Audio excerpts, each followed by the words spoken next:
बघा, आयुष्य प्रत्येकाच्या आयुष्यात संघर्ष येत असतो, त्याच्यावर मात करणं हे मी माझ्या वडिलांकडून आणि आईकडून शिकले. त्याच्यामुळे माझ्या श्रमलेल्या बापासाठी लेक नारळाचं पाणी, लढणाऱ्या लेकीसाठी बाप बुलंद कहाणी.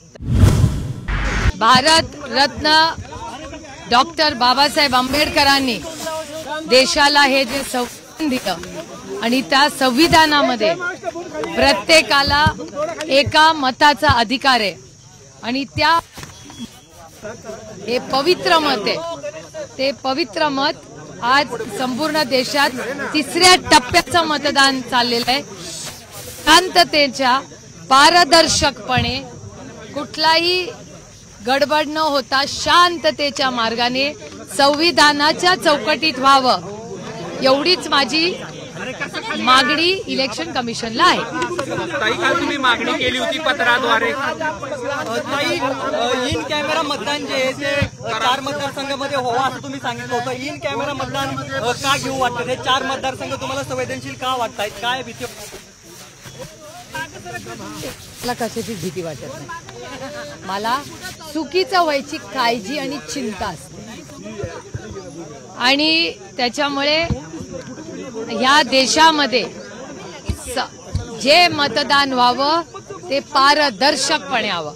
बोर्डाची परीक्षा कशी असते? बोर्डाच्या परीक्षेमध्ये ऑब्झर्व्हर असतो आणि कोणीही कॉपी करून पास होऊ नये म्हणून ऑब्झर्व्हर असतं की नाही बोर्डाच्या परीक्षेत. तसंच इलेक्शनमध्ये दबदबती चर्चा सातत्याने अनेक चॅनल्सवर आणि वर्तमानपत्रात येत होती, म्हणून आम्ही हे पारदर्शकपणे व्हावं याच्यासाठी ती मागणी केली होती. बाकी काही. काल संध्याकाळी भोर आणि बारामती मधून सारखे रात्री फोन येत होते. भोर शहरातून आणि बारामतीच्या काही भागातून रात्री 2 वाजेपर्यंत फोन येत होते.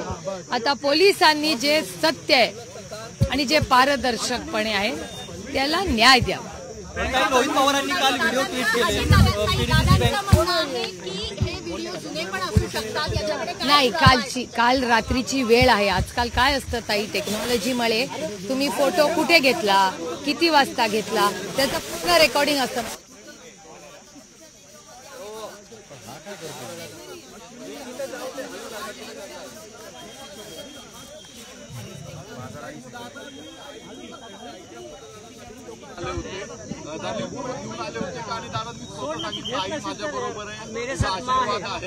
त्याला जोडून दुसरा प्रश्न विचारतो. श्रीनिवास पवार असं म्हटले, मोदींनी ज्यावेळेस त्यांच्या आईला रांगेत पाठवलं होतं पैसे देताना, त्यावेळेस यांनी त्यांना नावं ठेवली होती. आता हे काय करतात? मला असं वाटतं की या सगळ्या गोष्टीमध्ये फार आपण न अडकता सुसंस्कृतपणे आपण संविधानाच्या चौकटीत राहून कैलासाची यशवंतराव चव्हाणांच्या महाराष्ट्रामध्ये जसं पारदर्शकपणे आणि शांततेने मतदान झालं पाहिजे त्याच पद्धतीने आपण सगळ्यांनी केलं पाहिजे. ही निवडणूक जी आहे ही जी निवडणूक आहे ती कुटुंबाच्या भोवतीनं फिरली गेली. नेमकं कारण तुम्ही असं म्हणताय, ते बोलणं टाळताय, परंतु सातत्याने वैयक्तिक आरोप केले गेले. यावरती तुमचं काय म्हणणं? त्यात असं एक म्हटलेलं आहे की 3च फॅमिलीमध्ये तुमची फॅमिली राजेंद्र पवार आणि श्रीनिवास पवार माझ्यापासून दूर आहेत किंवा माझ्यासोबत सगळे माझ्यासोबत. तुमची फॅमिली आणि बाकी माझ्याबरोबर. ठीक आहे ना, लोकशाही आहे, प्रत्येकाला बोलायचा अधिकार आहे.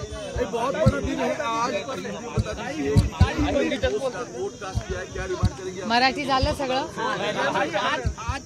एक सशक्त लोकतंत्र में संविधान को सेंटर रखे, एक पारदर्शक तरह सत्य सामने रखे इलेक्शन होना चाहिए इस देश में. और ये तीसरी चरण का वोटिंग हो रहा है, वो शांति से होना चाहिए, यही हमारी मांग है. एक वीडियो ट्वीट किया गया जिसमें कि ये कहा गया कि एक मिनिट, 2 प्रश्न विचारतायत. एक मिनिट, मला कळत नाही. 2 लोक एक वीडियो कहा गया अजित पवार का जो बैंक है वो रात तक काम करता रहा. आज की रात में अजित पवार इसको नहीं, वेल्ल्यामध्ये, वेल्ला नाम का तालुका इस निर्वाचन क्षेत्र में है, उसके वीडियो पे टाइमिंग भी लिखा है, क्योंकि टेक्नोलॉजी इतनी आगे बढ़ चुकी है अभी कि आप जब वीडियो या फोटो लेते हैं और अगर 1 साल नहीं 5 साल के बाद भी वो मेमोरीज में आ जाता है और बोलता है कि अरे मेमोरीज 5 years ago, और उस पर टाइम भी आता है। तो मेरे देखने में भी आया है 3-4 घटना हुई है। कल रात को वेल्ला में पीडीसीसी बैंक खुली हुई थी, पहला मुद्दा। दूसरा, भोर में बहुत सारी गाड़ियां पकड़ी गई, ऐसा वीडियो घूम रहे। और तीसरा, बारामती में भी कई जगहों में ऐसी खबरें आ रही है।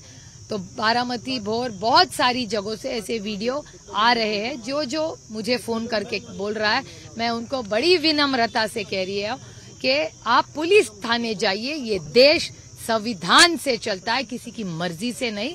तो आप पुलिस स्टेशन जाइए और वहाँ जो भी आपको गलत होता दिखे वो पुलिस स्टेशन में हम सब ने जाके उसको रेकॉर्ड करें। आगामी काळात मतदानावरती काही फरक पडेल का? साहेबांची तब्येत कशी आहे? ये सब घटनाएं आपकी तरफ से हो रही है, आप ही कोई लोग हैं जो ऐसी प्रकार की? देखिए मेरे ख्याल से इलेक्शन कमीशन, वीडियो और पुलिस थाना, उन पे थोड़ी सा हम विश्वास रख सकते हैं ना। ताई, याचा काही परिणाम होईल का मतदानावरती? काय वाटतं तुम्हाला? मी तुम्हाला सांगू, मी एवढा विचार करत नाही। माझा भारतातल्या संविधानावर प्रचंड प्रेम आहे आणि महाराष्ट्रातल्या आणि भारतातल्या मायमाप जनतेवर माझा प्रचंड विश्वास आहे। पीडीसीसी बँकेचा व्हिडिओ आहे ना, रात्रभर ती पीडीसीसी बँक चालू असल्याचा आरोप केलाय।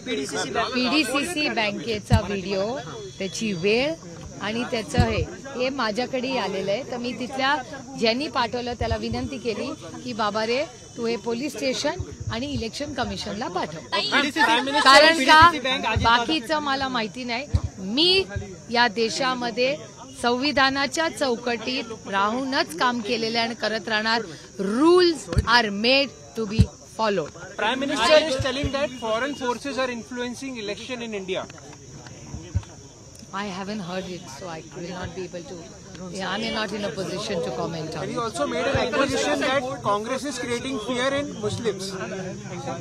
Well, this country, I pay respect to Bharat Ratna Dr. Babasaheb Ambedkar ji, who gave us one of the finest constitutions, not just in India but in the world, and the equality of everybody getting one vote. So I have only gratitude in my mind towards the Mahatma Gandhi who fought for our freedom, and all those sons and daughters of this country who fought for our rights and freedom of speech. How confident are you for your victory? I'm here to serve the people, and I have faith in the people of the entire constituency who will bless me with their vote to serve them for the next 5 years. Emotions and sympathy wouldn't work is what Ajit Pawar said. Development is the focus. Posting videos on social media. This is a free country. People are allowed to say what they want. About the allegation, Well, it's very sad to receive so many videos. I have contested 3 elections in the past. I've never seen such activity ever in this constituency. It's very unfortunate that so much news last night is coming from Bhor, Vella, Baramati. Many parts of the constituency have come up with this kind of news. Whoever has reached out to me, I have told them to go to the police station and to the election commission, because they would be the right and the competent authority to resolve and address and attend to this.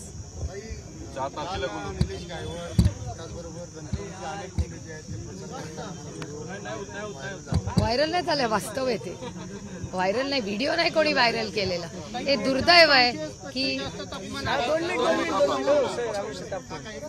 Baramati Lok Sabha मतदारसंघात असं कधीच आम्ही पाहिलेलं नाही। मी स्वतः 3 वेळा इथे नेले, अनेक वर्ष आदरणीय पवार साहेब या भागाचे लोकप्रतिनिधी म्हणून। आता ही गुंडाची जी टोळी फिरतेय, जे अनेक ठिकाणून ते व्हिडिओज येत आहेत सगळ्यांकडेच, त्याची नोंद अर्थातच पोलिसांनी आणि इलेक्शन कमिशननी घ्यावी अशी आमची विनम्र विनंती आहे. ठीक आहे ताई, 4 तारखेला गुलाल उडवणार. 4 तारखेला गुलाल उधळणार. गुलाल 4 तारखेला. चौथ्यांदा सगळ्या घटना घडल्या, या घटना घडल्यानंतर ही विजयाची अपेक्षा करणं थोडं आव्हानात्मक नाही वाटत आहे तुम्हाला? बघा, आयुष्य प्रत्येकाच्या आयुष्यात संघर्ष येत असतो. त्याच्यावर मात करणं हे मी माझ्या वडिलांकडून आणि आईकडून शिकले. त्याच्यामुळे माझ्या श्रमलेल्या बापासाठी लेक नारळाचं पाणी, लढणाऱ्या लेकीसाठी बाप बुलंद कहाणी. ताई, साहेबांची तब्येत कशी आहे? कारण उद्या पुन्हा दौरे सुरू करतात साहेब. तुम्हाला माहिती आहे, ते स्वतःला 84 नाही 48 समजतात. त्यांचं इलेक्शन लोक हे त्यांचं टॉनिक. ताई, मागच्या निवडणुकीत आणि या निवडणुकीत फरक कसा करायचा झाला तर काय कराल?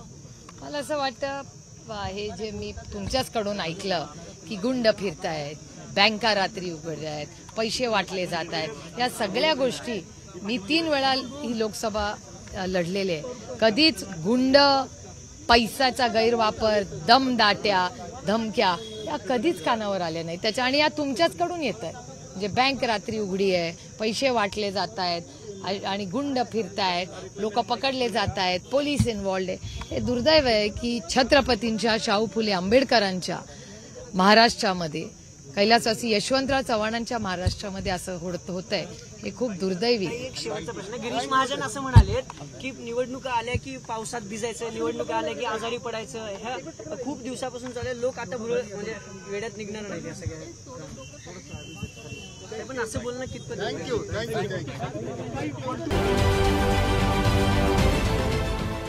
देश विदेशातील प्रत्येक घडामोडींचे लाईव्ह अपडेट मिळवण्यासाठी आता साम टीव्हीच्या सर्व सोशल मीडिया प्लॅटफॉर्मला लाईक, फॉलो आणि सबस्क्राईब करा. तसंच सर्व नोटिफिकेशनसाठी बेल आयकॉन प्रेस करायला विसरू नका.